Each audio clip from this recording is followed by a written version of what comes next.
Hello, this is Chef John from foodwishes.com with Cacio e Pepe corn chowder. That's right, I'm not going to tell you that Cacio e Pepe is actually better on corn than it is on pasta. Oh no, what I'd rather do is have you make this and then tell me that.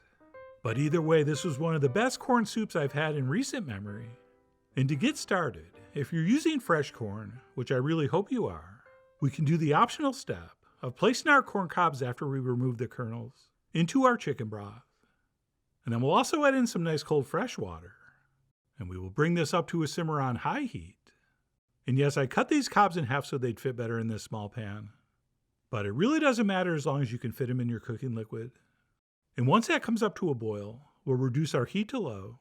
And we'll let this simmer gently for about an hour, which is plenty of time to extract lots of corny goodness.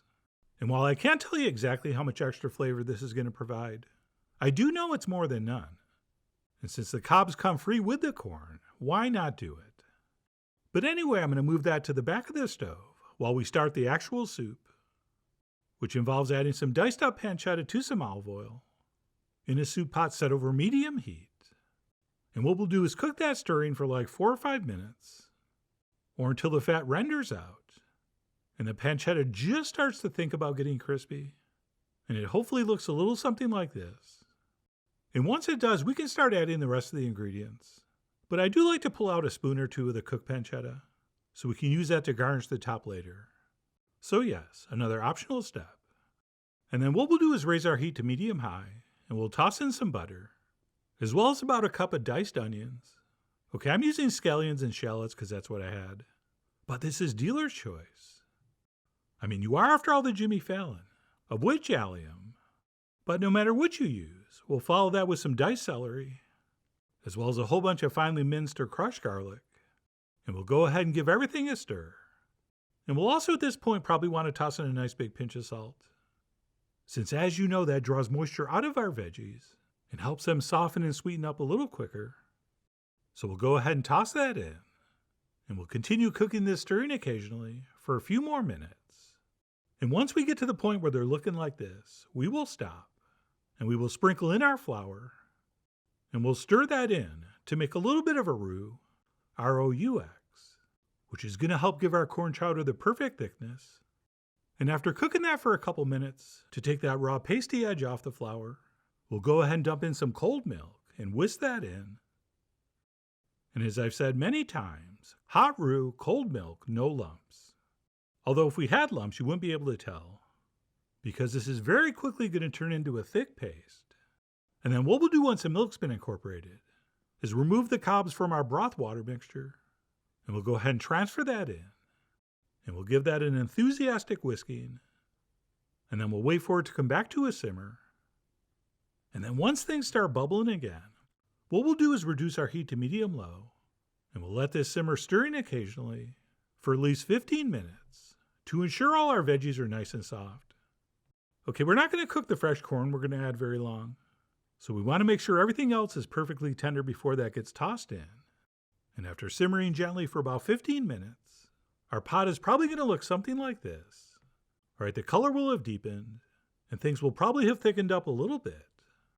And at this point, we can transfer in 4 cups of fresh corn. And I'm using a bicolored corn, which has the white kernels and the yellow kernels, which I thought would look pretty. And I thought I could make a couple jokes about my corn being bi. But then I remembered it was in the late 90s, so you'll have to settle for what I just said. But anyway, we'll stir that in and raise our heat to medium, and then we'll let our chowder cook for about 10 minutes, stirring occasionally or whenever you feel like it. And if you want to sneak in a couple shakes of cayenne, feel free. I think a little extra heat's nice. Plus, it'll give our soup a little warmer color. And by the way, you can cook the corn longer than 10 minutes. But personally, I want mine to retain a little bit of texture, so it's still just a touch crunchy, which I think is the state where we achieve the maximum sweetness. And no matter how long you want, we'll definitely want to give it a stir and give it a taste. And maybe add another pinch of salt. But please be careful. The pecorino we're about to add is pretty salty, so you might want to do your final salt adjustments on the finished soup. And once we're happy with the seasoning, we can turn off the heat, and we can add the rest of the ingredients, which includes some freshly sliced green onion tops, plus the co-stars of the show, some Pepe and some Cacio. And yes, I like a little bit of a coarse grind on the pepper, plus a little bit of a coarser grating on the cheese. And as soon as that's in, we will immediately stir everything together. And believe it or not, that's it. Well, actually, I take that back. We're not quite done yet. Because once that's stirred in, we of course have to taste this for final seasoning. And now that the pepper and cheese are in, we'll have a much better idea if it needs another pinch of salt or not. But mine was tasting perfect. And I even double-checked to make sure. And once it is, we'll grab a ladle and serve up. And if you wanted this thicker, you could add a little more flour or a little less broth. But I think this is the perfect viscosity right here, which you're going to get a much better look at as I transfer some into a bowl. And then as far as finishing touches go, I like to save a little bit of the fresh corn and give it a brief saute and sprinkle that over the top, since sometimes the corn sinks down and you can't see it as well. And then I followed that with a little more freshly grated cheese, plus a scattering of our reserved pancetta. And then we'll top that with another scattering of freshly sliced green onions before one last application of our freshly ground black pepper. And that's it. What I'm calling Cacio e Pepe corn chowder was ready to enjoy. And that, my friends, as I said in the intro, was one of the best corn soups I've had in a long time. And all those amazing things that cheese and pepper do to pasta is happening in this soup as well. But here, because of the sweetness of the corn and that little bit of porky goodness from the pancetta, I think here, believe it or not, they might even work better. And while I did really enjoy this with the pancetta, if you want to do a meatless version, some severely caramelized diced mushrooms would be a great substitute. So I think this would be fairly easy to make vegetarian, if you happen to swing that way. But anyway, if you like corn, and you like chowders, and you like Cacio e Pepe, you are absolutely going to love this, which is why I really do hope you give it a try soon. So please follow the links below for the ingredient amounts, a printable written recipe, and much more info as usual.